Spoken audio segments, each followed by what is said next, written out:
Trainer Brunton, Group Manager of Policy and Regulation and responsible for CDEM here at HBRC. I am chairing the beginning of the meeting until such time as we get to item 3.2, where you elect your chair, and then I will gratefully hand the chair over. Before we start, let's open with our karakia. It is printed in front of you for those who don't know. I'll kick off. Tū taua mai e runga, tū taua mai e raro, tū taua mai e roto, tū taua mai e waho, kia tau ai te Māori ora, ki te katoa, haumie, tākie. Thank you. Some housekeeping first. The meeting is being live streamed on Council's Facebook page and recorded for viewing at a later date on our YouTube channel. In the event of an earthquake, please drop cover and hold. If the shaking is long or strong, when shaking subsides, leave the building through the nearest exit and proceed immediately towards Napier Hill along Dalton Street to Tiffin Park, continuing up the steps to Cameron Road. Evacuation: if an emergency alarm sounds, immediately evacuate through the nearest exit and proceed to the assembly area. The grass at the corner of Dalton and Vaultier Streets, and then emergency exits are clearly signposted. There are 2 here, 2 there. Toilets are located down the hallway outside the chamber entrance, just down there, hang a right. Are there any apologies or any notices? None. Any conflict of interest declarations? None. Moving now to our decision items. 3.1 is the terms of reference for the Hawke's Bay CDEM Group Joint Committee. You find that on page 4 of your agenda. The recommendation there is that the Hawke's Bay CDEM Group Joint Committee receives and considers the terms of reference for the Hawke's Bay CDEM Group Joint Committee staff report, adopts the terms of reference as proposed or as amended as agreed by the Joint Committee, and 3, recommends to each of the partner councils the adoption of the amended terms of reference as proposed or as amended as agreed by the Joint Committee. Before we move to that item, I'd like to note that staff have an amendment that needs to be made to those terms of reference. On point 18.2 of those, there is a reference to emergency management. There is a reference to. Sorry, I'm going to quickly go to it. The Group Emergency Management Office, and it talks about emergency management advisors. It is proposed that we delete the words from the group office through to a management outcome. So the wording to be deleted is, to be clear, the group office will also maintain at least 1 emergency management advisor to be co-located in each TLA to support and, where appropriate, implement local emergency management outcomes. That is proposed to be deleted, obviously, since the transformation strategy and change of delivery at group office, that is no longer in operation. Anyone like to move? Wishes. Oh. Yeah, just a matter of correction there through you, Madam Chair, in terms of the Joint Committee advisory members, there's 2 iwi groups missing off the advisory list, those being Ngāti Pāhuera as well, and Iniuru Trust are classified as advisory members within Hawke's Bay. Thank you. It was noted by myself and Shane, the Director and Group Controller, that the current terms of reference do only, if you all turn to point 6.4, page 3 of those terms of reference, currently include, Shane, only those mana ahuriri, mangahururu tangitu, tamatia pōkai whenua, tātou tātou, and Ngāti Kungunu iwi incorporated. But we've never had membership other than you 2 at this table. Yep. And so there are other matters in the terms of reference that do need updating. We are proposing to bring you a renewed terms of reference, and we have some markups for that at the end of the meeting. We'd like to circulate and bring back a change to the terms of reference in January for you to adopt again. I'm wondering if that might be a time to amend that. This is the current terms of reference. So happy to be guided by Just committee. make a note of that the list doesn't include that. It's not exhaustive. We just need to make a change. If there's revisions to be made to the terms of reference, then yes, in the January meeting, that'll be fine. Yeah. I'm happy to take that.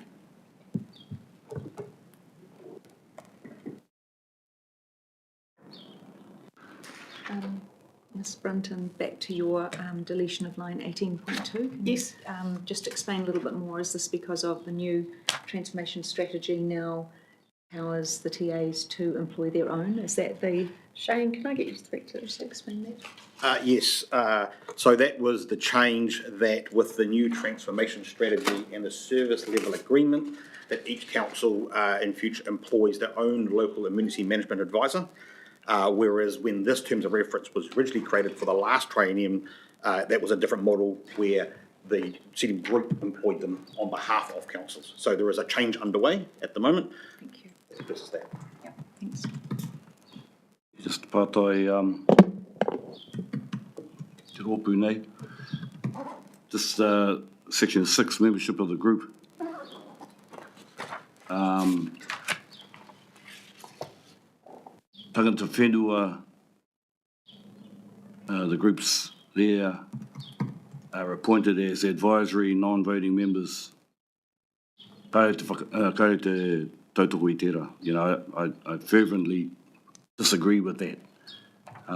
We sit across the table with ministers, and yet we sit subservient, non-voting, karehe mana I roti tēnei rōpū. And you can say, well, that's what it says in the Act, and you know we've put in our things to rectify that, our submissions. But taku pātai nei ki tēnei rōpū, my question to this group is, what is this group going to do to piki ai te mana of mana whenua on this committee? Because I'm not going to sit through another term being a non-voting advisory rōpū. So that's probably a question to us, because I think we can do better than just saying just because of the Act we have to be a non-voting appendage to the end of this committee. Because if that's all it's going to be, maumau tāma taku haere mai ki tēnei ui. Which means it's a waste of time me coming here. If, you know, and that's probably why only myself and Leon, out of that list of mana whenua groups, comes to put our kōrero on the table. So that might be for the new chair to consider, but I haven't heard any kind of innovative ideas from this group to try and elevate the representation of mana whenua sit around this table. Thank you. Thank you, Baden. As you rightly note, it is limited by the legislation. Appreciate your comments and concerns. Yeah, it is limited by the legislation. That's I know it might be something some other groups around the motu have different mana whenua aren't non-voting passive advisory on their joint committee groups. You can correct me if I'm wrong, but I've heard that. If I may, so it's hard for me to answer on behalf of other regions, but you know, as already mentioned, you know, we all agree that the legislation is extremely limiting. As you've said, provided submissions. The previous joint committee here for Hawke's Bay also provided strong submissions about the need to change that and to allow mana whenua to have voting rights on the joint committee through an appropriate means. That's, as you'll note, still going through the legal process. What this region has done, as I understand other regions have done, is by at least having yourselves here in attendance, giving you basically, full speaking rights to be a full member. It only means realistically that when it comes to a vote, that there is a limitation in the legislation. Having said that, it's not often that you will end up in a position where that's a hung vote, or that voting actually, it's generally by consensus, and voting generally isn't the deciding factor. So I acknowledge your concerns, and I 100% agree with you. One thing we have done within, later on we'll talk about the operational aspects, is some more resourcing to work alongside tangata whenua, and how we then move a lot of the other initiatives forward, and continue to strive for how we can better get engagement both at KEG and at Joint Committee until such time as the legislation enables it. Because one of the key points is, and the strategic focused priorities for this committee is strengthening Māori partnerships.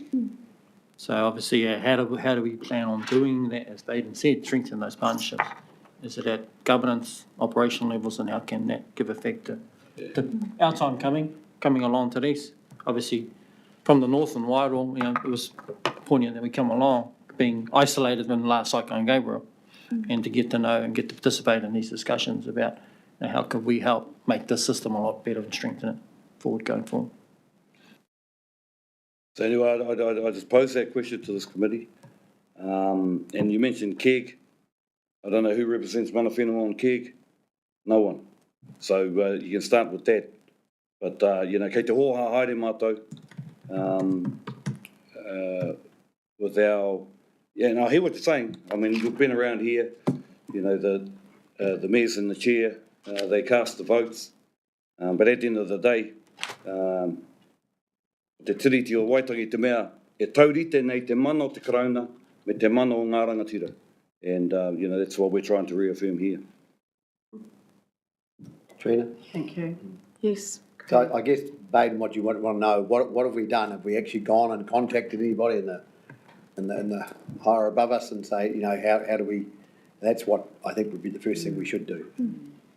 So absolutely, that's what Shane's just spoken to. We did make submissions to central government. Again, there is legislation review coming, or change to legislation coming, emergency management.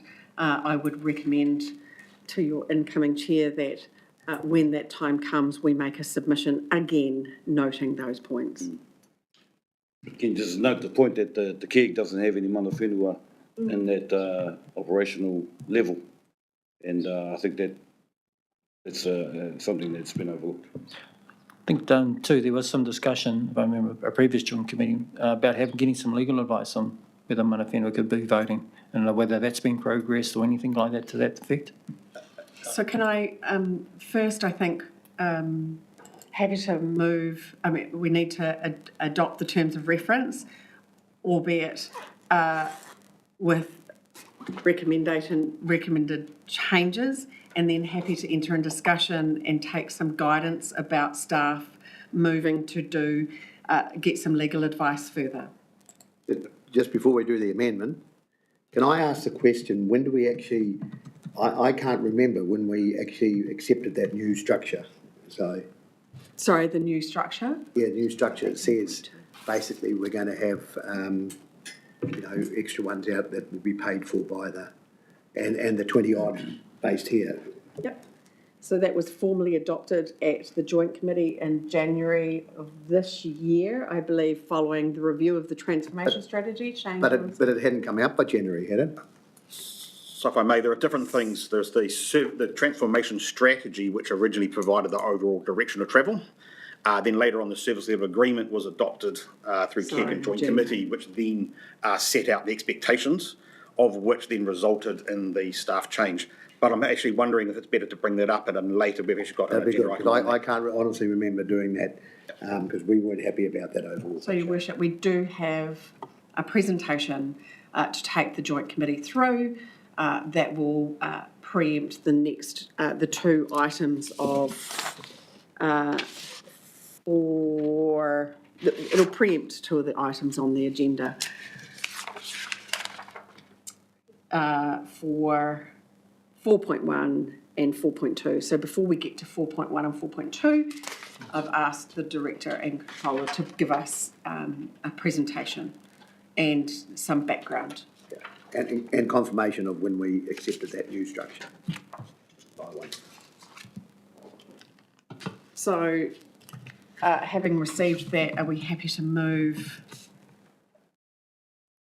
3.1 with amended wording? But I can't support the amendments if I haven't seen that we've accepted the new structure, because that amendment came out of the new structure.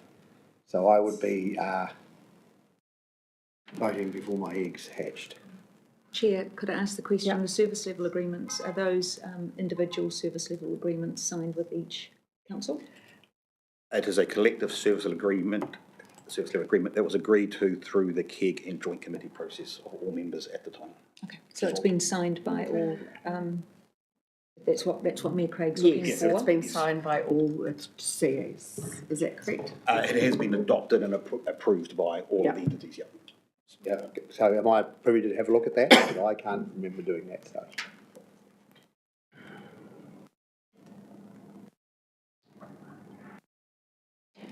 So you can leave that on the table?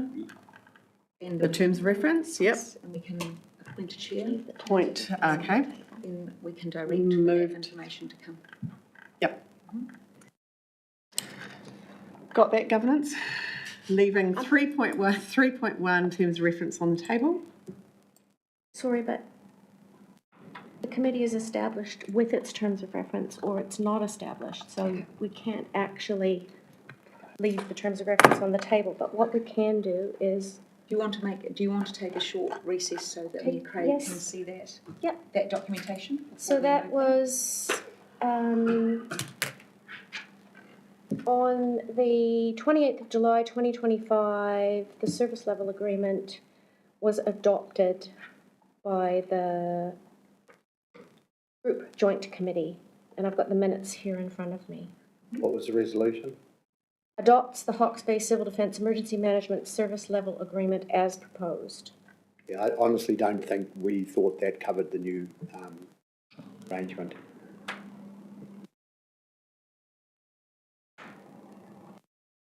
Can we take a Can we take a 5-minute break? 5-minute break and let's talk through the SLA, because we need you to have a look at it.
for that short adjournment while we clarified some items.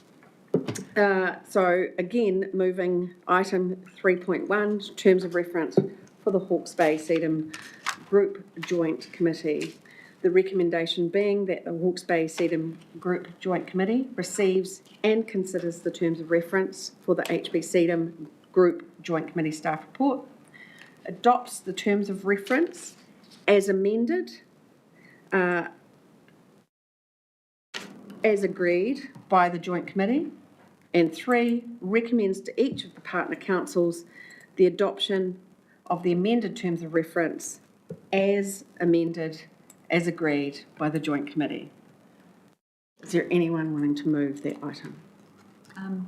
Chair, just to be clear, that's the removal of the last line of 18.2. Yes, to be clear, the removal of the last sentence in 18.2 referring to emergency management advisors to be co-located in the TLAs. I'm happy to move, and can we please also make a note separately of the recommendations to action, the points raised by colleagues earlier in the meeting, just to come back to this committee with thoughts around that. Thank you. Anyone willing to second? Second. Thank you. Move. Any objections? Comments? Oh, just one final comment. The scene 13.2, need to check your IRD travel rates. 2000, they got 83 cents a K. I think the IRD rates have gone up. They're just as part of the list, as Thank you. Shalom said. Moved. Right. All those in favour, vote aye. Aye. Any opposed? The item is moved. Carried. Thank you. Item 3.2, election of the chair. Recommendations that the Hawke's Bay CDEM Group Joint Committee, 1, agrees to use voting system B as provided in Schedule 7, Part 1, Section 25 of the Local Government Act 2002, and 2, confirms that in the case of... Don't worry about what? Yeah, keep going. Yep, keep going. Sorry, confirms that in the case of determination of chairperson by lot if 2 candidates tie for the most votes, the method used shall be for the Deputy Electoral Officer of Hawke's Bay Regional Council to Leanne Hooper to draw one name from a suitable container with the HBRC Group Manager Policy and Regulation acting as scrutineer during this process. The candidate whose name remains in the container will be declared elected chairperson.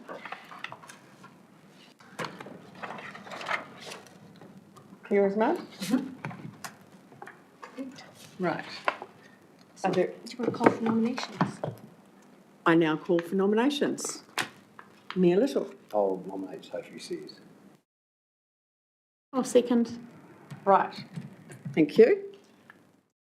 I'm a newbie here, just be aware. Are there any other nominations? Any further nominations? No further nominations. Sophie Sears, nominated for the role of chairperson by Mayor Little, seconded by Mayor Sholem. Is elected. Declared elected. Thank you.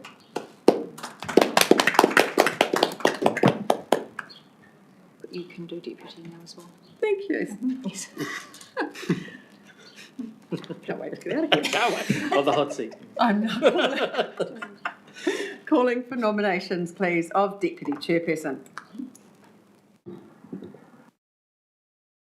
Happy to nominate Will Foley. I'd be Thank happy. you, Richard. I'd be happy to second that. Are there any other further nominations for deputy chairperson? No. I now declare Mayor Foley nominated and elected for the role of deputy chairperson by Mayor McGrath and seconded by, Yes, yes. sorry, Chair Sears. I'm gonna, well done, thank you. Oh my goodness me. Should we swap seats? No. Stay there, you're fine. You're all right, carry on. Nailing it, Just move the sign. nailing it. Here we go. I'll move this for you so We'll you just can swip that, yes. take the pressure off you. Thank you very much, everyone. Thank you for your confidence in me to lead the committee, one of our most important committees for the region.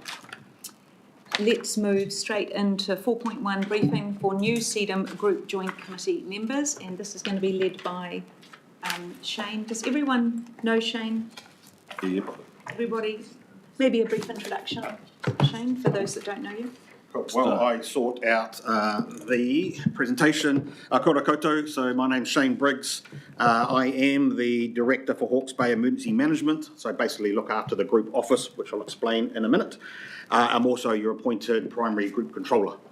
And as a way of sort of background, moved here 2 years ago, but has spent a bit of time with NEMA, Department of Prime Minister Cabinet, a few other government departments, previously for Taranaki, Group Manager, Group Controller, and a bunch of other things prior to that over the last probably 25 years in emergency management. Right. Through you, Chair, new Chair, I'm here till 3. Pardon? I'm here till 3 o'clock. Kia ora, thank you. Dennis? See if this will work. No, he's. So this particular slides that I'm going to go through covers off some of what's in the paper 4.1 and 4.2, and then we can go through the formalities of the paper. Probably I'll cover some of the questions you raised maybe in slide 6, because I think that's where most likely fit. So a lot of the stuff's in the paper and it's quite a lot of detail. So this is really just to try and give you a high level overview of what I think are the kind of key salient points that you need to be thinking about. So the role of the CDEM Joint Committee has some specific requirements under the Civil Defence Act. It also is governed by aspects of the National Civil Defence Plan and also the direction of the National Disaster Resilience Strategy, which is the government's direction for building resilience across Aotearoa, New Zealand. That particular plan runs until 2029, so we're about halfway through what's known as the NDRS kind of overall strategic direction of all of government and for all of New Zealand. So the role of the Joint Committee then really is you set the direction and strategy for what you want for Hawke's Bay Emergency Management, Civil Defence, in line with the various pieces of legislation. And you ensure that the region is able to operate efficiently and effectively, both in reduction space, in readiness, response, and through recovery. So the 4 R's of emergency management. The boundaries for this region are slightly nuanced in that the boundaries of the Joint Committee's area of responsibility is that of each of the city and district council. So it is not the same as the Hawke's Bay Regional Council. There are a couple of pockets that sit in Manawatu and Waikato, and that's the responsibilities of those reflective areas. The reason for that is that the Act says that a council can only be in one group, so you can't split your districts. Ultimately, you have the responsibility for most of what happens in this region for emergency management, or what I refer to as emergency management, but civil defence emergency management. How that kind of system fits together is that it is a shared system. There is some national direction from the National Emergency Management Agency, NEMA. They, outside of a response, they mostly provide guidance and assurance, and they do set some technical standards we must follow. And then regionally and locally from the Emergency Management Office, and then locally with each council, but also then into communities and across our partners. You also have what's called the Coordinating Executive Group, or KEG, which actually reports to you.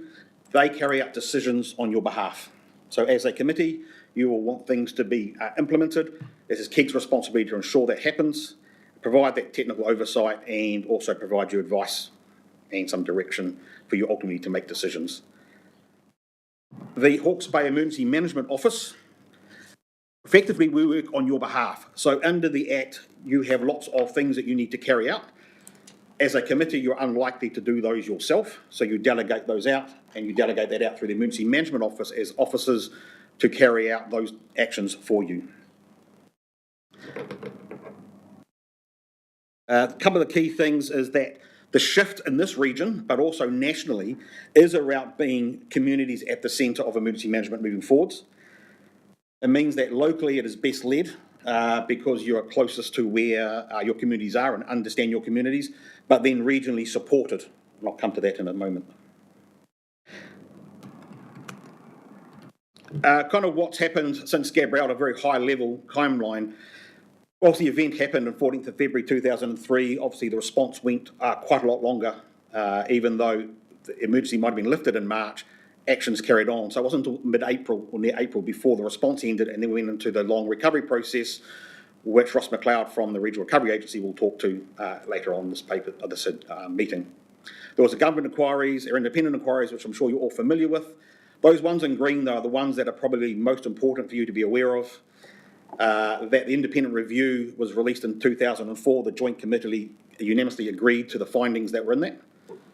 They were vastly the same as what was in the Sir Jury Matter prior government inquiry. Yeah. From that, the transformation strategy was approved by the former Joint Committee in the last triennium, which set out the strategic direction for what this region wants to achieve moving forward as a result of the cyclone. The service level agreement was agreed to in July once we had clear direction of what the strategy was, and that's more around the roles and responsibilities of councils, the administrating authority of the Regional Council and the Emergency Management Office. It does not get into the details of all the other agencies. Most of that is covered in the National Plan or the Civil Defence Act. As far as the structure, the new regional structure, that's related to on page 27, and I'll come back to that, I think, near little, I think is what you're referring to. That was put in place in response to both the strategy and the SLA in order to meet the obligations of the Emergency Management Office as outlined in those documents. By the way, if you've got any questions, feel free to ask. The operating model, so kind of how does it all work then? I've already talked to a lot of these, but the big shift was really about moving local delivery to councils and not the Emergency Management Office delivering it regionally.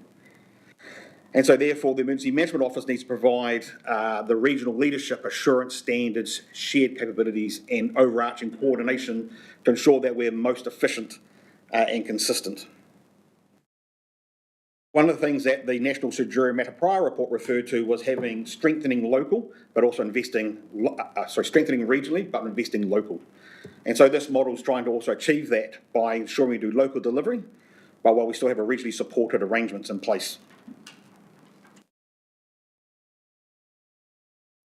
So as far as what then the Emergency Management Office does for you, really it's carrying out a lot of the activities. So whilst you have overall responsibility, under Section 17 you have a number of functions, and under Section 18 you have a number of general powers. Most of those you have delegated, and the Emergency Management Office then looks after those on your behalf, but we need to give the assurance that actually we're achieving those for you. I think that might be the time to stress me a little your question. So page 27, I think it's point 65 of item 4.1, refers to the structure of the Emergency Management Office. As part of this whole shift to what our focus is regionally or for the Emergency Management Office, it was to take a more strategic approach and to look at some shared services. And those things were vastly around shared training, so that each council doesn't need to develop its own training. Again, shared exercising, intelligence, multi-partnerships, assurance.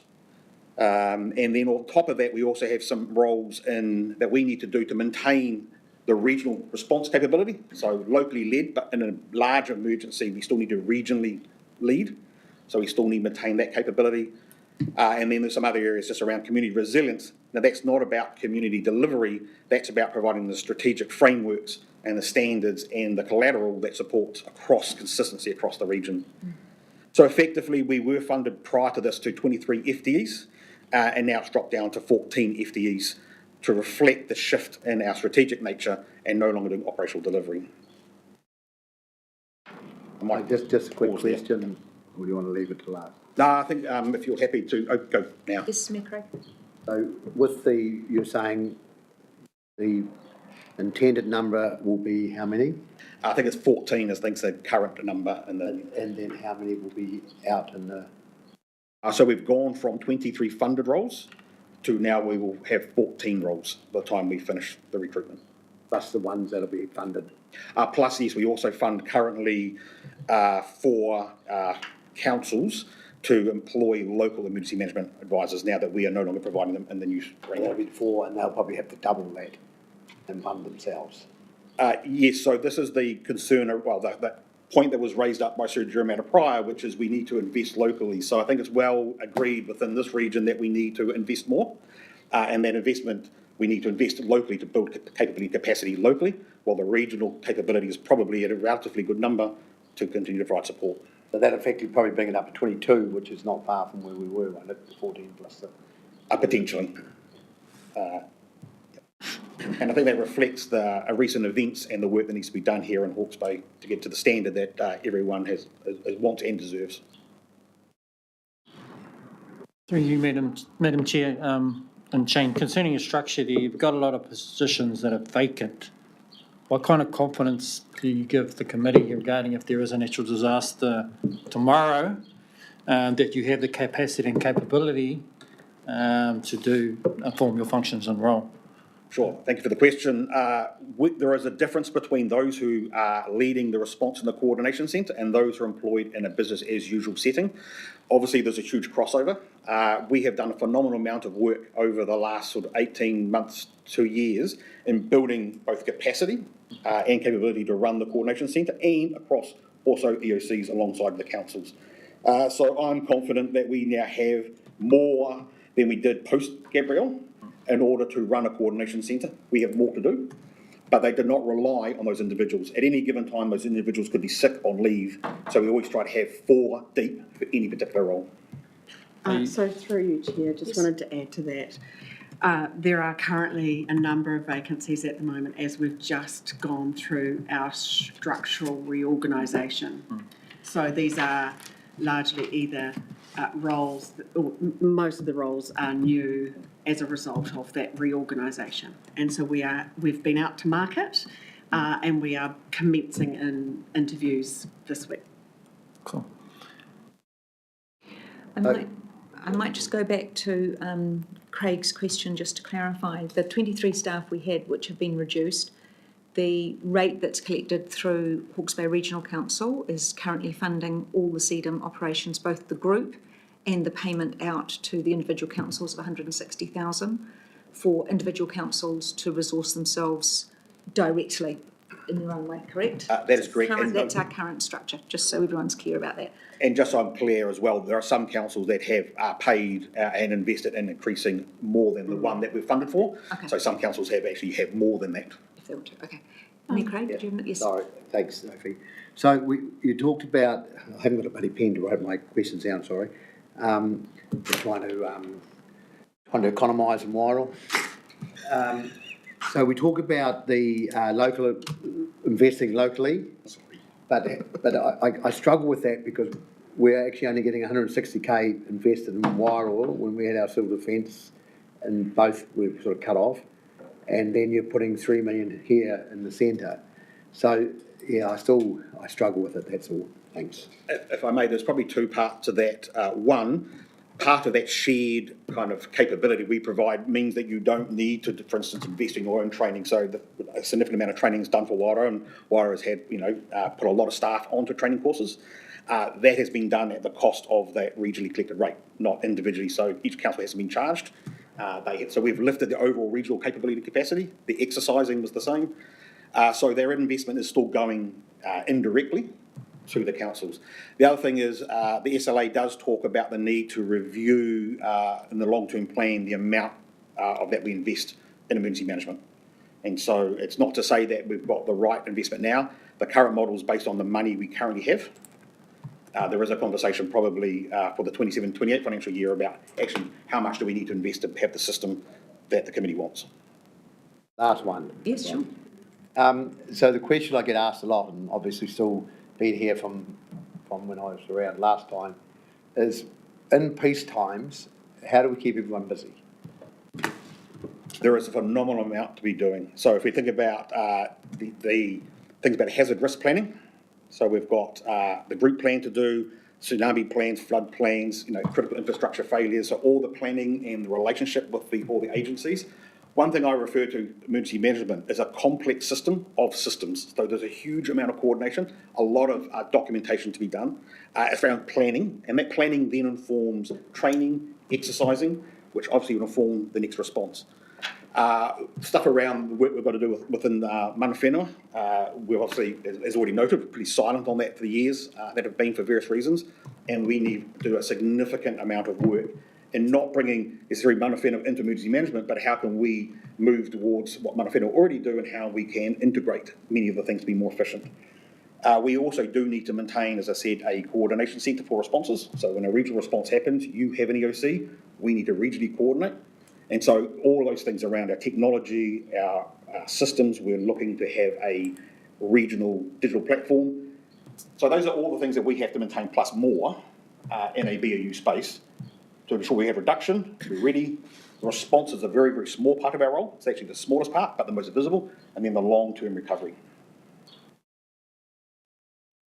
Questions at this stage? No? Okay. All right.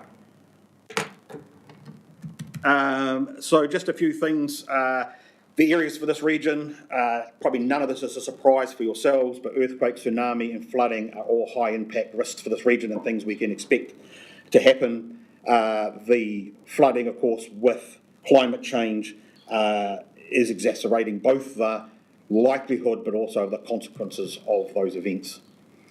And then our lifeline failures, we recently had some power outages, there can be fuel outages, we can end up with water issues. Some of those will be done locally, some of those may be managed regionally, but they have cascading consequences across the region.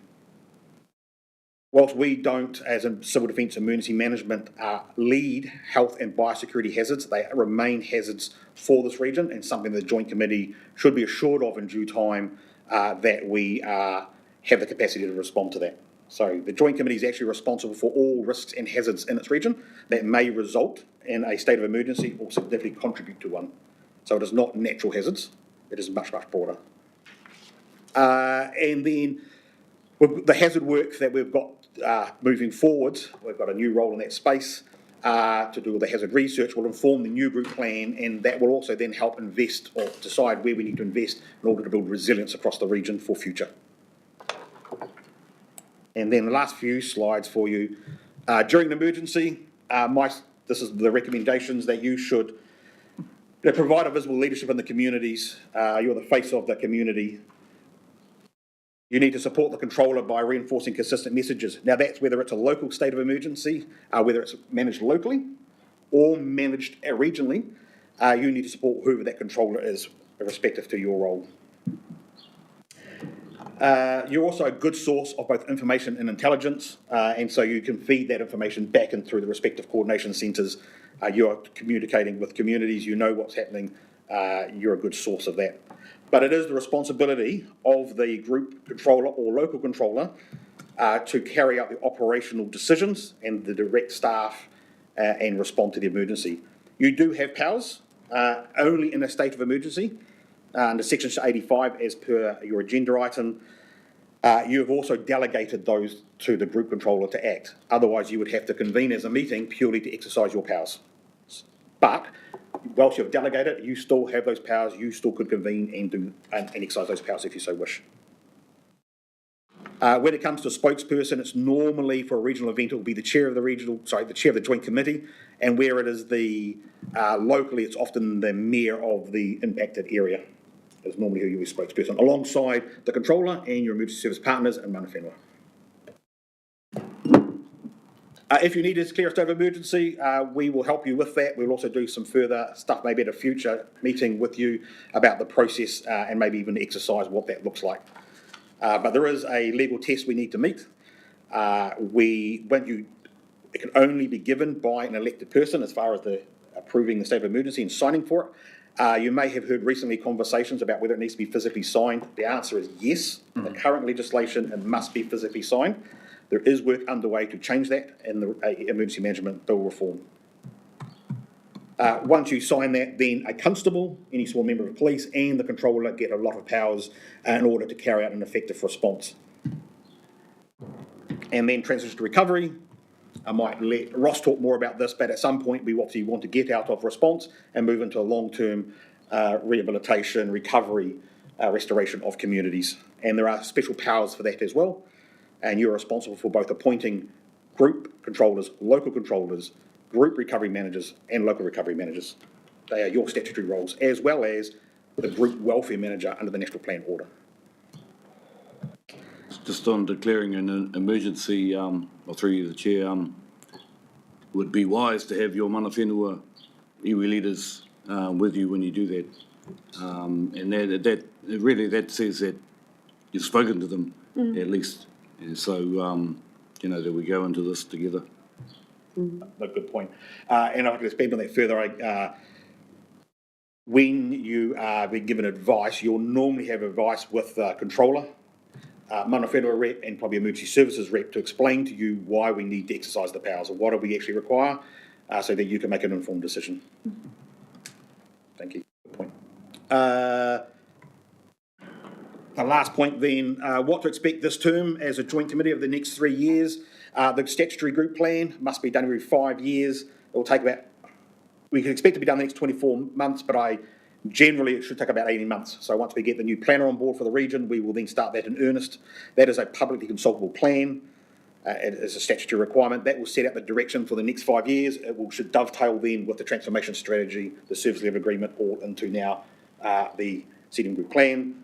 We've already mentioned a couple of times legislation. There is a lot of uncertainty across obviously all of central government and direction as things are being revised. The Act for civil defence is old and needs updating. We already mentioned around the role for mana whenua. There is a requirement for us to look at a new emergency management facility sometime over the next few years. The long-term plan we've talked about, and then there are a few other things in there. That's the end of, I thought, a high-level wander over some of the key things I think are most important for you. Maybe I'll take it back to the Chair for questions. Yeah, I have a few questions. Any here through you? Mayor Wendy? Yep. Through you, Chair. Thank you. just really interested, particularly around those discussions that will be happening around the long-term plans. I'm just interested to understand, as we move into that new service level agreement model, what risks have been identified in terms of sort of uneven capability across the councils, and how are we going to manage that and make sure we've got consistent response across the region? Yes, so that is always a risk when you start shifting to the model like we're going to. So that's again where that regional office has a role to play to set standards. So one of the key roles that we have advertised and will interview for soon is an assurance role. That is quite unique in New Zealand. I think, and Mr. Wilson might be able to correct me, but there's probably only 3 out of the 16 regions in New Zealand that have one. But NEMA has also established one. This will be a future probably in the reforms. So what the assurance will do is set up a framework around what is the minimum standards, how we're going to monitor, how we're going to report, and what does maturity look like across not just our councils but partners across the community. So that's number one that we will have in place. Another thing that is working on is a transformation fixed term role, which is to take the SLA and then think about actually how we implement each part of that. At the moment, whilst we are implementing many aspects of that, that's quite a sizable piece of work. And so we are working through a lot of the operational arrangements for now, but we also need to think broader across all the 4 Rs to ensure that we also find where those gaps are, and where we do find gaps, either resolve them or bring them through KEG and Joint Committee to say, actually, here are some risks, how are we going to navigate those risks, and what are you happy with? Follow up, if I may, Madam Chair. You've dovetailed it quite nicely into another question that I was going to reserve for later on, but I'm just really interested to understand right now, before that assurance role is created, which I absolutely encourage and endorse, what are the indicators of milestones that we're using to actually assess whether or not our plan is on track and progressing as it should and with the right pace? Because I'm just interested from this table's perspective, how we're getting good quality information now. So I haven't included it in these 2 papers because it's kind of, I guess, the first meeting, but what you will get in subsequent meetings is an update for how we're implementing the transformation strategy, which also goes through to KEG as well. And so that will talk about, that has some timelines. So as far as the milestones and what we need to deliver, we will report to each meeting where we're on that path. But we also do meet with across emergency services and councils more regularly to work through any issues to make sure that they've got the support that they need, that we're delivering the right things. And so that will also come through in a report that you'll get. As far as how do we know we're doing it right, we've recently done some exercising across all the councils, and then from that, where are some of those lessons, and then putting that into the ongoing work program. And through you, Chair, what's the feedback mechanism from this governance table in terms of us getting the quality of information we're hoping to get? Is that built in as well? I'm just conscious it's really important we're inputting what we need as well. I would welcome any direction that you have around what that you would like to see, what is important to you, so that we can shape the right information to help you make decisions. Excellent. And I think through you, Chair, part of that will be acknowledging areas of constraint as well as areas of success. We've got a few in HDC that I'd love to share and see how we can leverage that across the region, but equally keen to hear from others. I'm sure we can all learn from each other. Through you, Chair, Yes. it is at this committee, this joint committee, sets the pace, the program, and the feedback. So we are reliant on feedback from this joint committee. That's good. I wonder, Ms Brunton, if there might be a space within this committee, a paper where individual councils can feedback in around some of the problems or pieces they've had in implementation that could be growing part of that knowledge. So through you, Chair, as part of this new committee, as you're formed, the next agenda, you will absolutely see individual items from each council starting to appear. I just want to go back to real basics for a minute, Shane. I know that after Cyclone Gabrielle, there was a huge amount of confusion from the community about whose role was what and who hadn't delivered or delivered, etc. Just to be really clear, this committee is governing the group. It is the place where we develop or work through the transformation strategy, check on the deliverables for the group office. I would say, if I may, for the region, group office is just one entity that does work on your behalf, but every council is a member and emergency services, etc. Okay, yes, emergency services, but my question then really is around these individual councils, so their service level agreements. Does this committee have a role in assurance of the individual TA's service level agreements at every point, or are they holding responsibility for some of those pieces separately to this committee? So it's a shared service agreement across all of the parties, so it's one agreement, and yes, this joint committee has a role to ensure that that you're comfortable with what's in that agreement and that those things are being met, and that is specified in the service level agreement. Okay, thank you. I'll come back on that. Me, Craig? Yeah, Shane, you mentioned about the training, about, you know, if we've got a deal for you, we're going to get all this training for nothing. Weren't we getting that anyway? We've invested significantly in training. So before, the training was done through the EMA that we employed, obviously that was based on the At council. no cost. It was no, it was at no cost, I believe, before. I believe that might have been the case for, as far as I know. So that, all I'm saying is it sounds good, but we're actually getting no extra, that's all. What I would say is that you've gone from a position of having maybe, in this region, 4 or 5 courses a year to last year over 98 courses and over 1,300 training engagements.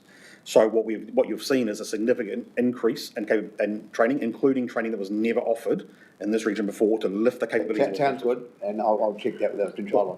And I'll ask one more, Sophie. Please. Yeah. So we got Mike Bush did the independent review.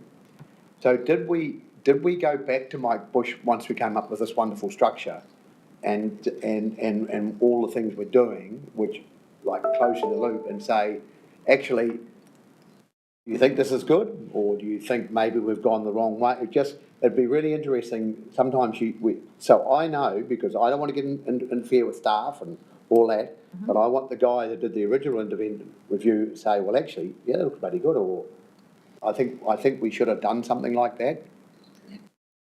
Might pass that to Katrina.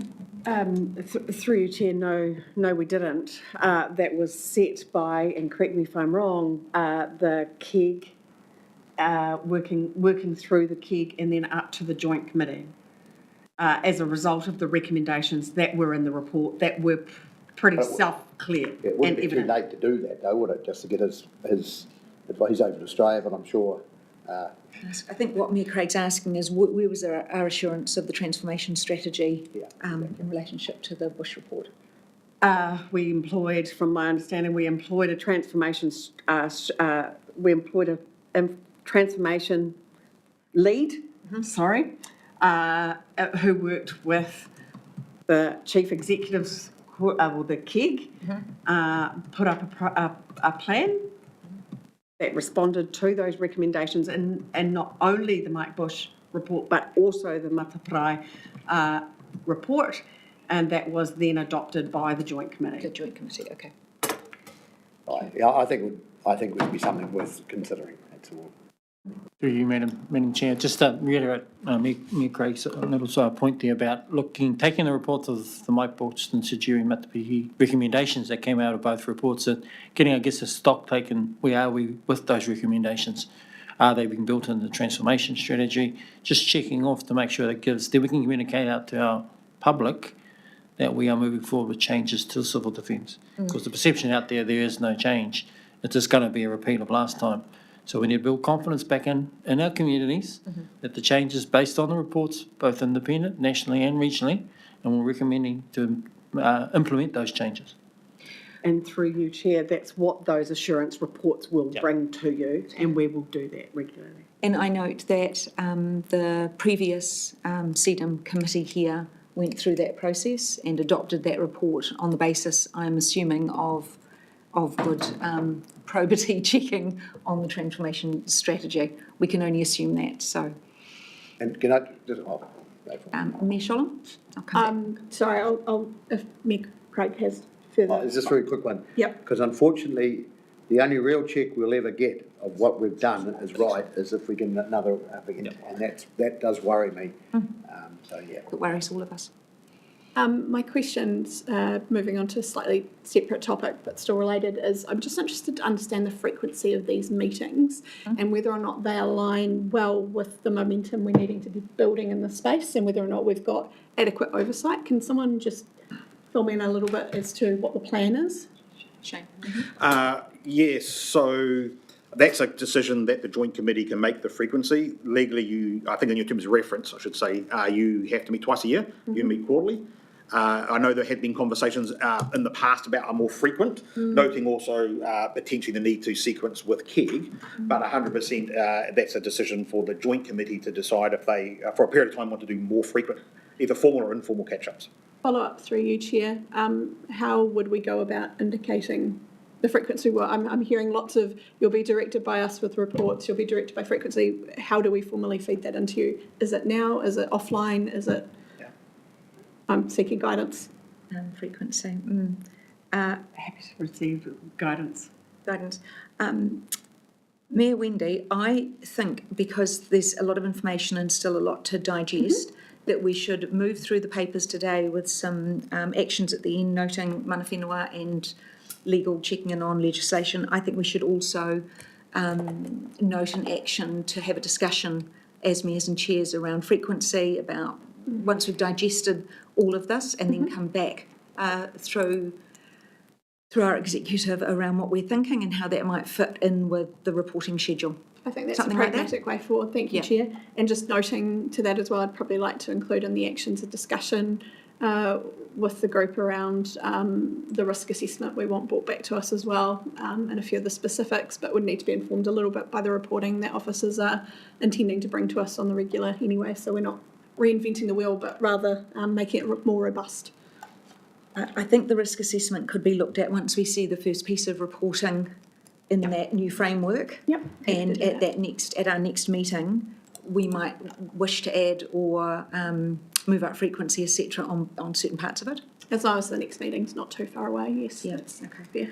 At the end of this meeting, let's look at when it's scheduled for and see if we want to move that forward to earlier next year. Thank you, Chair. Oh, it's February. Oh, good. So Actually, that works well. that's going to work well, yeah. More questions? Mayor Will? Thanks, Chair.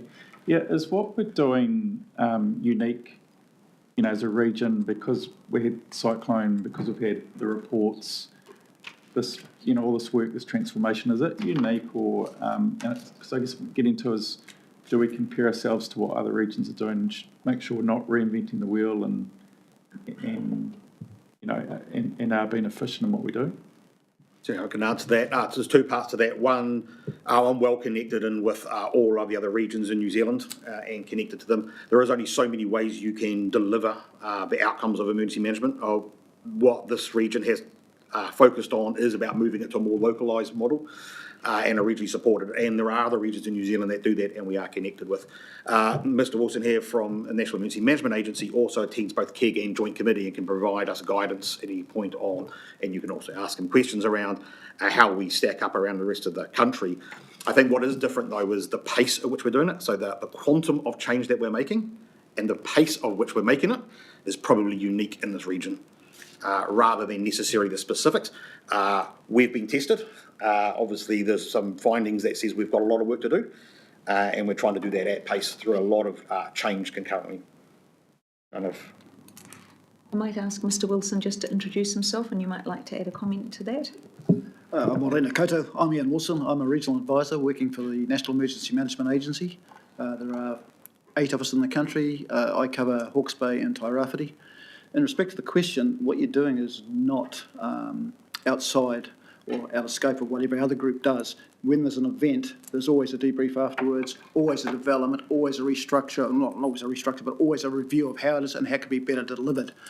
I have to agree with Shane in respect of the pace you're doing at it, and I guess the restructure size is a little bit different, but when I think of Auckland, they also did the same as a result of floods prior to Gabrielle as well. Mm-hmm. And Mr. Hamilton, I might ask you to introduce yourself as well, and you might like to comment. Kia ora, John Hamilton, specialist advisor or special advisor to the Joint Committee. I had 8 years as the Director of Civil Defence and Emergency Management and 35 years in the Air Force prior to that. During my time as Director of Civil Defence, I was the National Controller in the Christchurch response. If I may, ma'am, I think that's worthwhile making a couple of points from my experience, and I'll leave it at that. The first is that Shane talked about the localisation of the response. I think this is absolutely key. It's very easy to draw the sort of diagrams that we've had on the board, which is top down, from here looking down. But civil defence and emergency management doesn't work that way in reality. And I think it was down that end of the table about the community's attitude to civil defence and emergency management. Why didn't somebody tell me? Why didn't somebody come and rescue me? That's because you don't understand how the systems work. And I do have had a bit of heartache over both Sir Jerry Mataparai's report and Mike Bush's, which said the system was not fit for purpose. I would argue that the system is fit for purpose in design.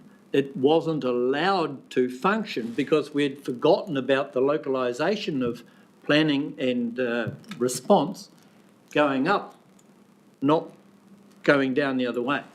And so for the communities that might feel that they are somehow left out, I think it's, if I may be blunt, say to the mayors that you want to round up your knowledge of the communities in your TLA and say, so how well prepared are you at the community level to do whatever you need as the rain falls or the whatever happens and the earthquake stops shaking, so that all those initial actions are taken by the locals using the local resources until it overwhelms them, and then they put their hand up and say, Mayor, we're in the deep mire here, we need some assistance from you or from the group, from the region, and if even from outside.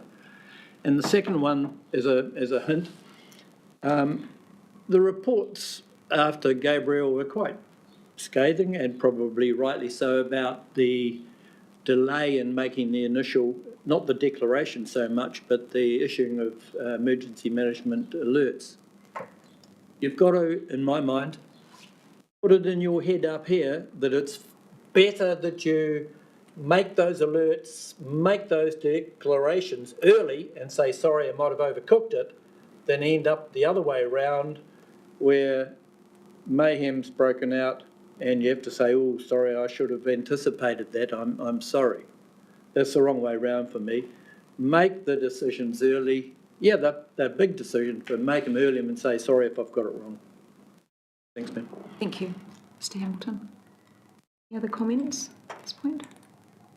We're kind of crossing papers as we go, which is fine, but let's move 4.1. Do I have a mover for that? Thank you, Mayor Sholem and Mayor Richard, seconder. Any other comments?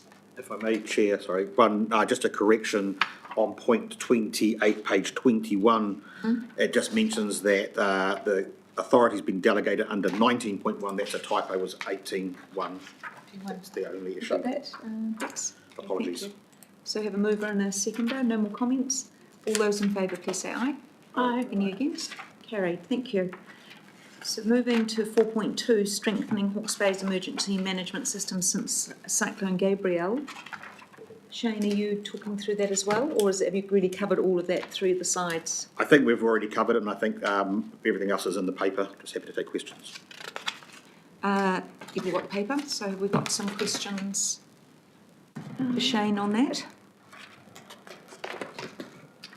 I think it might be worth, given the conversation earlier, just speaking a little bit on 4.1, strengthening Māori partnerships. Sure. The key thing around the strengthening Māori partnerships is that we've actually already had some engagement. So there has been some hui with mana whenua across the region. And I think you'll find this on point 29, page 45. Some of the key themes that came up was about embedding tikanga and kawa into practice, developing marae-based hubs, clarifying how the CDEM system operates, defining who the system partners with, and strengthening connection and communities. But we're also noting that that's obviously a very early conversation, which is why for the first time we are employing someone specifically in a Māori partnerships role to do meaningful and enduring engagement in this space, to give it the justice that it deserves. So it's hard to comment too much because we don't have that person on board yet, but it is a significant commitment moving forward. Are you liaising and working with mana whenua on that appointment?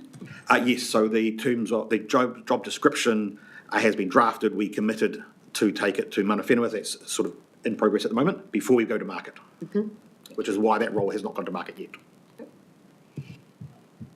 Mayor Wendy? Not strictly on this topic, so if anyone does. No. I think just reading through this particular paper, the thing that interests me, we've kind of touched on it already, but I'd like to be noted as asking it, is I'm just interested in understanding whether or not we've got a clear picture of our current response capability, and where capacity uplift is still required. It's just having that snapshot at all times while we're transitioning. Yep, January. So the next paper will give you can give you some more detail. However, it depends on which elements of uplift. Certainly around the response capability, which is where most of the focus has been put, which is what was kind of from the strategy, has been a significant increase across all of the councils, both in the engagement of councils and staff and the training and opportunities that have been provided. But that's early days. We've got lots more that we want to do, hence we're now looking for the 2 full-time roles to build not just more training but exercising. So training is only one part of it. We need to exercise as the proxy for reality. That then will drive improved processes, documentation, and where necessary investment and research to keep that cycle going. Follow up if I may. So we've got robust tracking around this. It's not just anecdotal. It's okay. I'll be interested, just through you, Chair, in the future of being able to see some of that. I'm sure it will come through in due course, but just that assurance. My question sort of sits here and also later. It seems to me we hear a lot about our warning systems or lack of warning systems, cell phone sirens, all those pieces, some current, some not. They seem to sit under 16.3 infrastructure and assets. They move through the paper in different places and you pick them up again in page 47, the regional warning systems, etc. So one of the direct pieces of actions, it seems to me in here, is regional warning systems and processes to issue warnings, and that it looks to me like the last quarter 2025 goal was formal assurance on the warning systems. So I know it's a little bit out of sequence, but it does pick up here. Can you talk to us about where we are with that, please? Certainly. So as far as the assurance of the regional warning system, part of that was under the expectation that we would have maybe moved through the whole restructure process much faster and we had assurance and set standards. Having said that, what we have done in the interim is there's a couple of things to note. When we talk about regional warning system and warnings and sirens, it gets quite confusing. And so the emergency mobile alert, which is the thing that makes your phones go off, which you have no control over, there is a very specific requirement of what can be used for. We have increased, though, the number of people who can issue it in this region, and we've also created a lot of templated messages so we can do it much, much faster. So that's for those larger events. We are also doing some work at the moment around if we can provide some more targeted messaging. So one thing that's come out of some of the inquests recently is just around the ability to provide text messaging. This is a system that this region currently doesn't provide. I am doing some work around that at the moment under urgency to see if we've got some solutions. I have some ideas, but we just need to go through the process to see whether or not that's going to be a viable solution in the interim. And then there's a greater review on the regional warning system as a whole about actually how do we provide better warnings to communities, but that was likely to need a business case and additional investment to get the right technologies in this region to do that.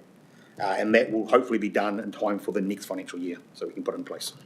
So the formal assurance process isn't taking place because we're a bit behind the ball, but the warning systems and process to issue warnings is priority and you're working on it with urgency. Correct. And what is different right now, today, in that system compared to Gabrielle?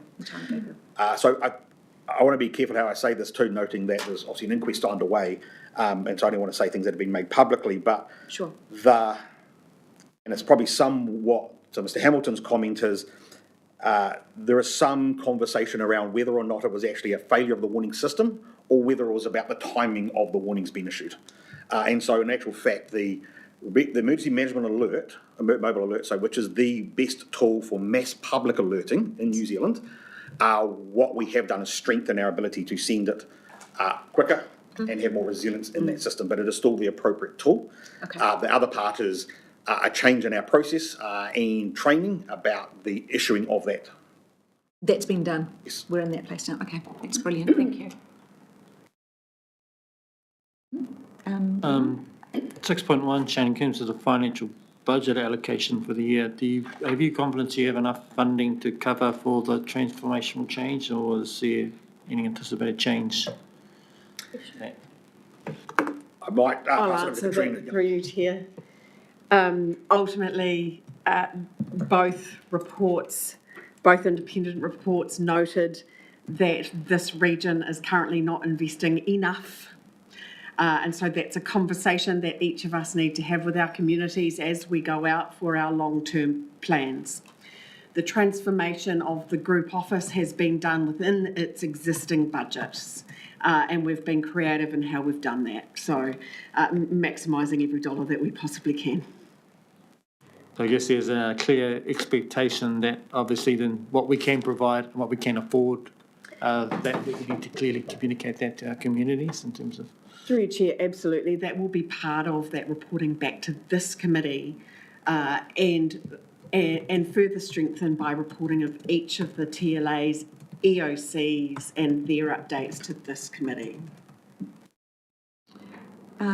Not that it's my job, but I just might alert people to the funding at 61. No, I'm going to get into figures, which probably wasn't mine, but I'm just going to, because people may not realise, post-Cyclone Gabrielle, we had a massive deficit because we overspent hugely. So you'll see this repayment of reserves at 300,000, which is coming out of that annual budget, because we're about 3 million, or you can see below, 3.4, oh, I can't see the closing balance, but we're about $3 million behind in that. So within the rate, we're also paying back the debt from Cyclone Gabrielle. And as I say, currently, we're rating for all of this on a SUIP basis. So the conversation going forward on how we'll work with that, or whether some of that will come out to TAs, we don't know, but it's not a predetermined conversation at our end. It's something we're going to work through with this joint committee over the next 3 years.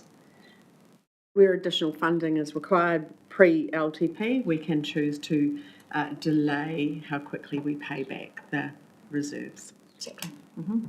Which leads a little bit to Mayor Craig's question around how the TAs are being resourced currently and what that might look like into the future. More questions? Just to support number 70, strengthening partnership with mana whenua, remaining a priority, and we talked about a position that's being investigated come through to the market soon. Ka pai. Just in terms of the onset of AI, because information is key when it comes to disasters and whatnot, getting it timely. Are we up to speed with all the AI developments and how that is impacting the speed of information to me? Through the chair, yes, we continue to explore what AI can and can't do. The big concern for us is that we obviously have to provide trusted and information that has also been verified, which AI is obviously not great in necessarily doing. We do have a new role in intelligence, so that person's role will be specifically look at how do we do better in our intelligence systems, but not just for us as an office, how do we provide a shared intelligence across the region? So how do we inform all our partners, agencies, mana whenua councils, etc., to be able to monitor intelligence and provide that for better decision making, both in BAU and in response. AI will form part of that strategy moving forwards, but we think at this point it's still used with caution. It's like basically having an intern. You still have responsibility to check its work. Yeah, the reason I bring it up is that no matter what kaupapa we're talking about, Te Reo Māori revitalisation, we had the big hui last week and it came up there. But in terms of modelling and things like that, forecasts, a whole lot of that kind of stuff, you would have thought, I would be thinking that AO would have a role in boosting up the speed of information out to our communities. I get what you're saying, that you don't want to be betting the house on it, but gee, it's hard not to,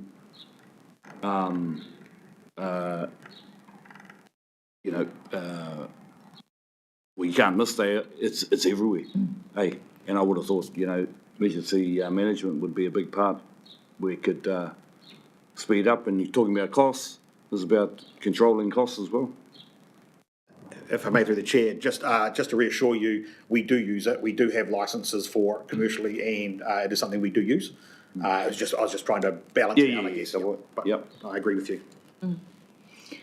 So in the transformation strategy, when you see the nice slide with all the little pieces built together, the performance and insurance, Māori partnerships, the SLAs, planning, training, etc., those are the pieces I'm expecting will come back in their individual pieces, and we'll be able to look at those, how they're tracking, and at that point it's really up to us if we want to push particular pieces faster or slower, or look at increasing funding or raising current rating, etc., etc. So that's how I'm seeing this coming back. I don't know what page that is actually. I don't know why it's not showing. It's page 59 in the transformation strategy. Yeah. But so it's each of those will form an implementation plan. Yes. That will come before this joint committee. Yes. Yeah. And assuming those build the basis of KPIs, performance indicators for our group. Is that what the transformation strategy and the 7 points we've highlighted? Obviously, out of those are the key performance indicators for implementing Transform. Yes. Okay.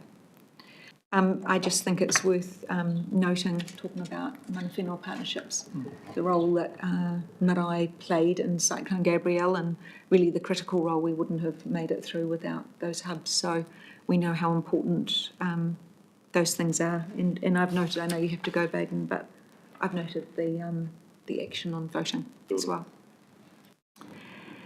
No other questions or comments on the transformation strategy? What are we doing? We're going to receive the report as an information item. Do I have a mover? Thank you. Mayor Craig, seconder. Ms. Sholin, thank you. Comments? Further comments? No? All those in favour, please say aye. Aye. Any against? Carried. Thank you. Thank you, Shane. I think, oh, you get a break. Yes. 4.3, briefing on Cyclone Gabrielle recovery. That must be Ross. Welcome, Ross. I think you know everybody, but perhaps introduce yourself as well. Thank you. Kia ora. Thank you, Madam Chair. Kia ora, good afternoon. Thanks for having us here, and congratulations to those of you who have just been through elections to come to this table. It's good to be able to provide an update to you. Really, this is a stocktake report designed to come to the committee, to come to each of the councils and other parties, but with the triennium coming to an end and a new one starting, a chance just to update on progress and look at a little bit of current work that's going on, and also some of the issues to look towards the future as the RRA comes to the end of its funded life. I don't want to go through the report on a blow-by-blow basis. Just want to make some key points, and then happy to have discussion or questions on those issues. Thank you. I think the first thing I'd say is that the recovery in Hawke's Bay has probably been a model example of locally led, regionally coordinated, and nationally supported in the mantra of the civil defence arrangements. It has been strongly and significantly enabled by the funding that central government provided to support regional recovery coordination and to support recovery initiatives further onto that. But it has, this is a regional report that we've put together, but I do need to stress the leadership roles that councils have taken and PSGEs have played in their communities as well, and others such as government agencies and others for their responsibilities. But a lot of the frontline work in communities has been taken by the councils, whether it's some of the transport recovery and other infrastructure recovery, building community resilience hubs and supporting those things, community connectors, the voluntary buyout program, the work that's still going on, still significant, transport infrastructure, particularly to deliver the flood protection work that's being driven by the regional council, the silt and debris cleanup that was coordinated across the region and delivered in part by each of the councils. Significant amount of leadership in actually the doing and engaging with communities has happened through the councils and through the affected PSGs as well. We look at Tangoil and the work that's going on there. We look at the temporary housing work that's been supported and supplied through the PSGs, the Marae based work. There's been significant work at that local level. And then the councils and the region has benefited from coming together regionally, particularly in dealing with government and advocating for funding and support, regulatory relief. And we've had that said by the Prime Minister and others that working with the region as a whole has been a strength of the recovery, and we're pleased that we've been able to support that and play a part in supporting the councils and the PSGEs as we've developed that regional approach.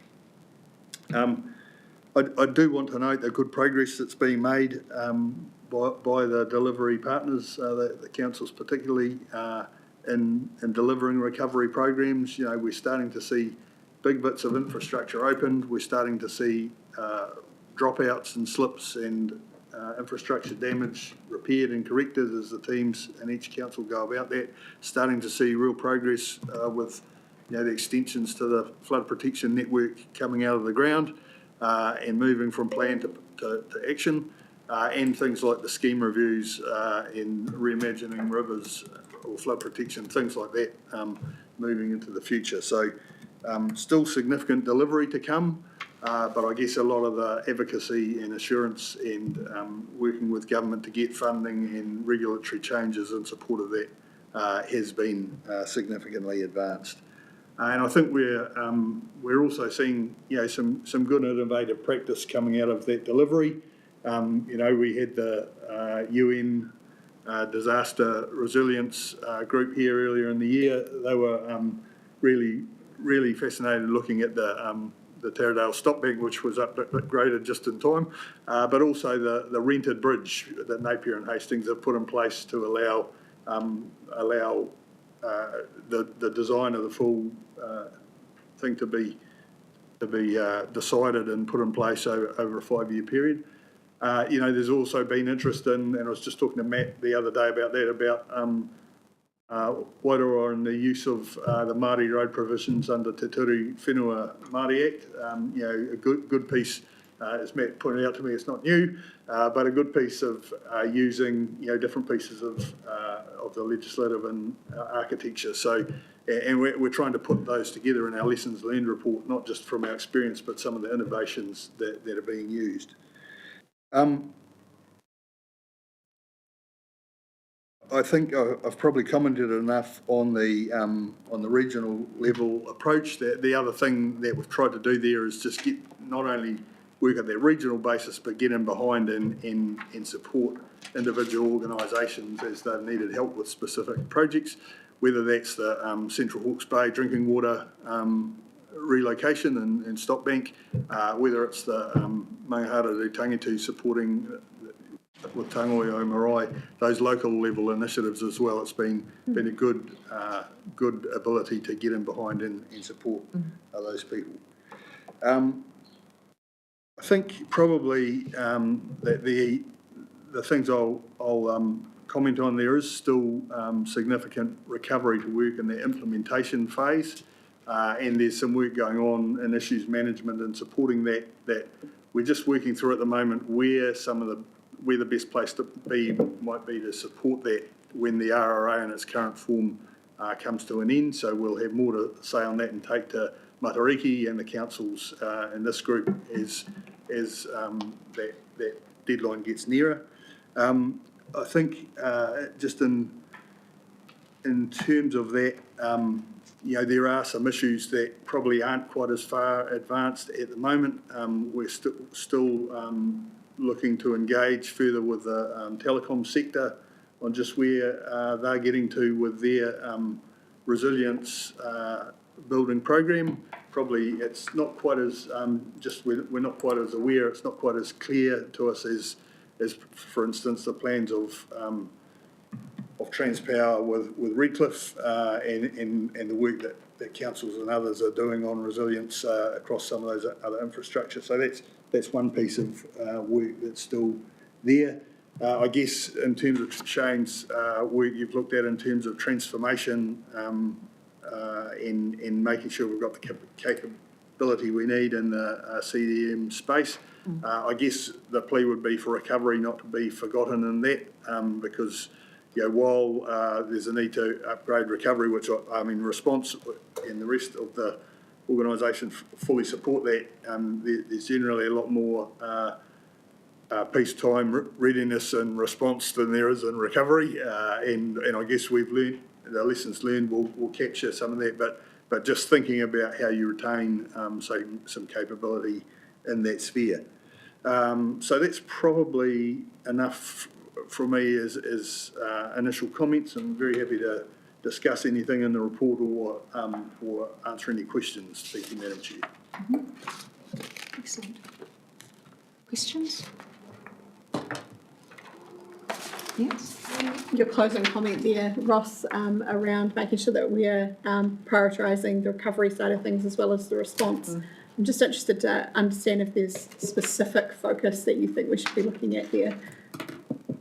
Well, I think the lessons learned exercise will help us with that, but at the moment, and we're trying to document as much as we can to help with knowledge to pass on. I think it's just you know, and we're having conversations with Shane as well about how we keep some capability alive and running.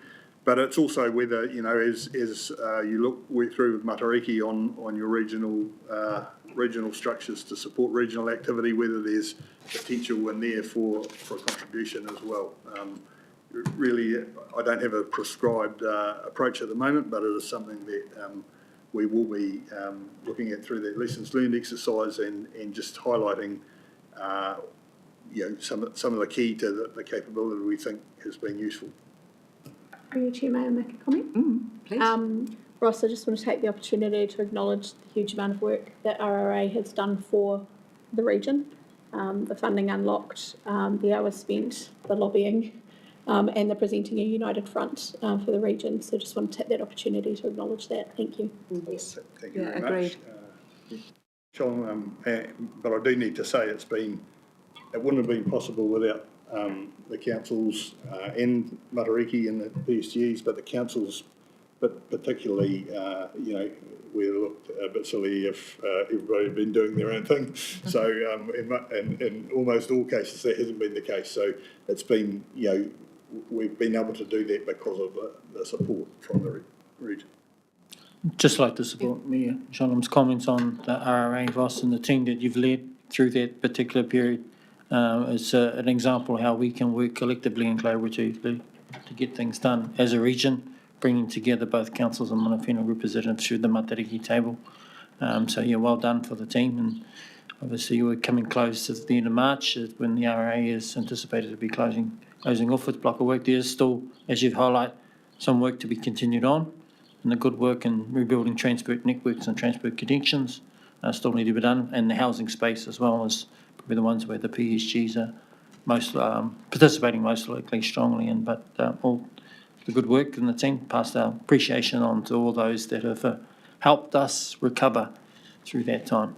Thank you. Thank you, Ross. Yeah, well said. Thank you, Leon. Questions or comments? Mayor Richard? Yeah, just one through the chair. You mentioned that there's still some work to be completed and that the RRA will be finishing up March-ish. Is there an opportunity for us to get an update or a report on what is still going through the system or what's not completed?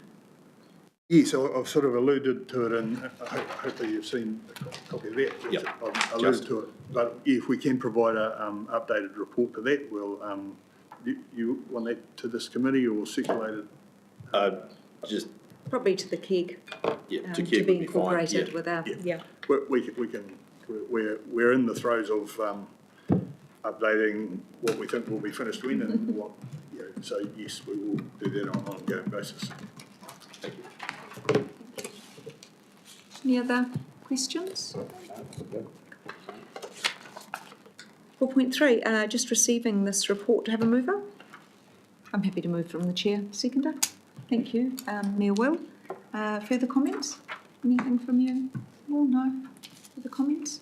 All those in favour, please say aye. Any against? That's carried. Thank you.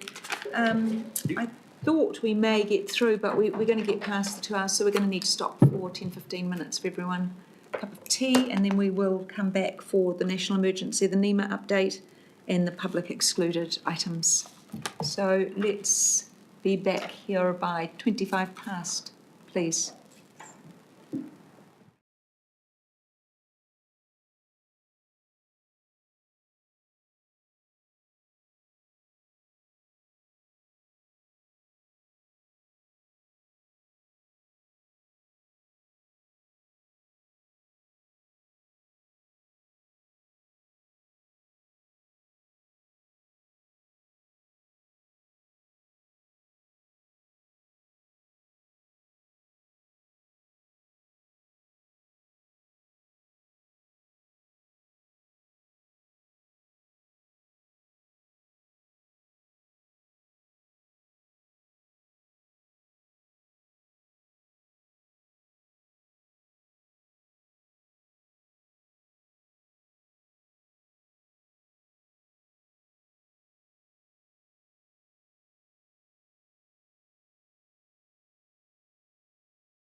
4.4 for the NEMA update.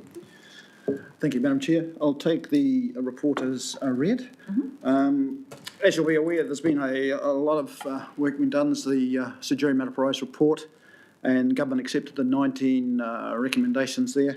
And as a result of that, we've already started work on an insurance model, looking at from the local to the regional to the national level, to back up obviously what your group plan's doing and what Shane's trying to develop for the group as well. We have the new bill going at the moment. Hopefully will be before Christmas. That will go to the Select Committee and give you at least a chance to have a look at what's in place, what's not in place, and comment around voting rights, I guess, for this group as well. We also have an amendment to the lifelines. They'll be changed to essential services, and we're adding into that Act data control and the fast-moving consumable goods to make them implicit around essential services.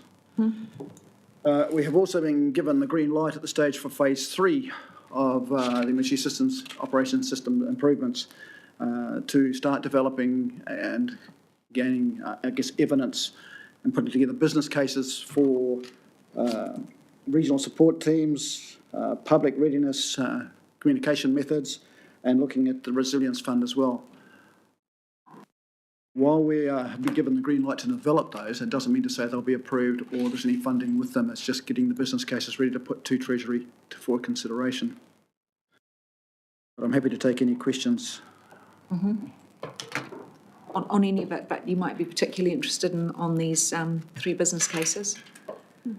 Questions?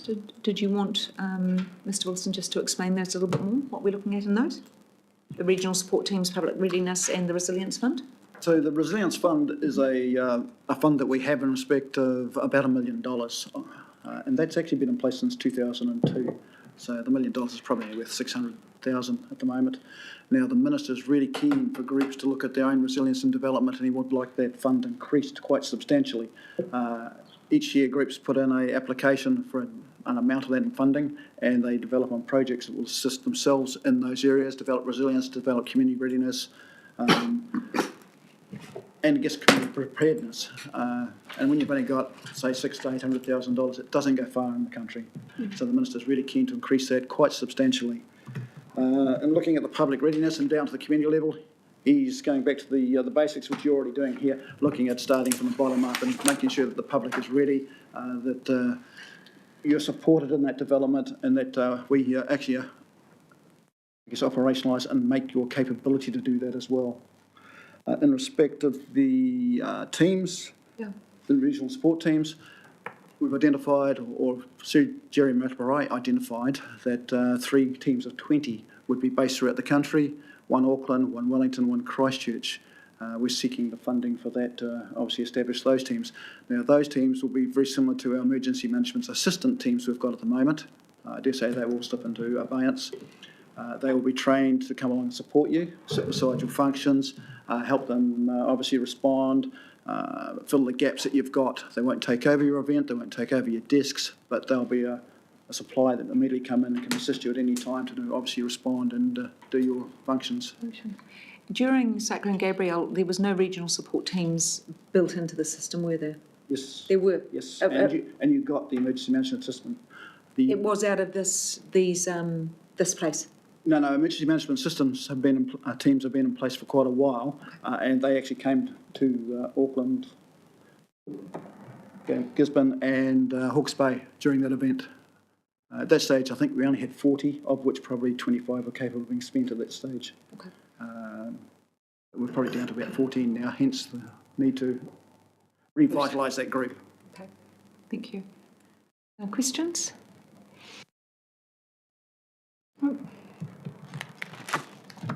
Okay, comments? O mai o whakaaro. To you, Madam Chair, just a comment on the changes to the bill, and I guess there will be a joint submission that will come through from the committee. Once that bill is released, and the committee will make some analysis of the recommendations in the bill and any suggested changes. Yes. Yeah. If I may, through the chair, we have previously provided, you may recall, a submission, and yes, when we see the next update, we'll do another one for behalf of the Joint Committee to approve and send. Kia ora, thank you. My understanding of the bill, we made the recommendation that obviously voting rights would be extended. I am not sure whether that's in it because I haven't seen it. One thing I should say with the emergency management assistant teams, those staff actually came out of councils. So we trained a lot of council staff throughout the country and it required council CEOs to let them come and work for us. The new staff will be employed by us and under us. So we won't be taxing or draining council staff. Excellent. Pleased to hear that. Mr Hamilton, did you want to comment on that? Well, the question then becomes, so where do they come from? That's a very good question, and one I haven't got an answer for. Sorry, John. What? We're trying not to take them out of council emergency management staff. We'll just obviously advertise nationally for them. Unfortunately, I can't say they won't come out of the councils because some are entitled to apply for them and we'll take them. But But in the process of deploying one of these teams, you would make sure that the team comes from a place far away from the emergency that's correct. being dealt with. Yep, definitely. Excellent. Okay, thank you. I'm happy to move from the chair 4.4 to receive the NEMA update. Seconder, Councillor, Mayor Wendy. Thank you. Any other comments? Discussion? No? All those in favour, please say aye. Aye. Any against? That's carried. Thank you very much. I need a mover, please, to move us into Public Excluded. This is appointment of alternate group controllers, and these we're moving into Public Excluded for protection of privacy. Happy to move. Thank you, Mayor Craig. Thank you, Mayor Richard. Okay.